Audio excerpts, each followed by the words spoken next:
কক্সবাজারের টেকনাফ উপজেলার Saint Martin দ্বীপে আগুনে পুড়ে ৩টি রিসোর্টের ২৬টি কক্ষ পুড়ে ছাই হয়েছে। তবে এখনও পর্যন্ত হতাহতের কোনো খবর পাওয়া যায়নি। মঙ্গলবার দিবাগত রাত ২:৩০টার দিকে দ্বীপের পশ্চিম সৈকতের গলাচিপা এলাকায় এই অগ্নিকাণ্ডের সূত্রপাত। ঘটনার সত্যতা নিশ্চিত করে সেন্ট মার্টিন ইউনিয়ন পরিষদের চেয়ারম্যান মুজিবুর রহমান জানান, গলাচিপা এলাকার বিচ ভ্যালি কিংসুক ও শাইরি ইকো রিসোর্টে এই অগ্নিকাণ্ডের ঘটনা ঘটে। প্রত্যক্ষদর্শী ও ইকো রিসোর্টের মালিকদের বরাত দিয়ে ইউপি চেয়ারম্যান জানান, মধ্যরাতে সেন্ট মার্টিনের পশ্চিম সৈকতের গলাচিপায় অবস্থিত শাইরি ইকো রিসোর্টের অভ্যর্থনা কক্ষ থেকে মাল্টিপ্লাগ শর্ট সার্কিট হয়ে আগুনের সূত্রপাত ঘটে।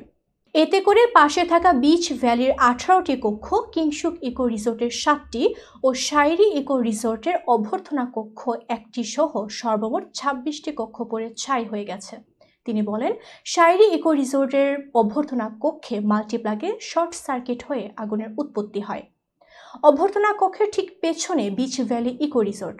বাতাস থাকার কারণে মিনিটের মধ্যে বিচ ভ্যালির ছাউনিতে আগুন লেগে যায়। আগুন নিয়ন্ত্রণে আনার আগে শুকনো কাঠ আর বাঁশ দিয়ে তৈরি বিচ ভ্যালি ইকো রিসোর্ট আগুন লাগার সঙ্গে সঙ্গে কয়েক মিনিটের মধ্যে পুরো রিসোর্ট ছড়িয়ে পড়ে। এক পর্যায়ে বিচ ভ্যালি সহ পাশের কিংসুক ইকো রিসোর্ট পুড়ে ছাই হয়ে যায়।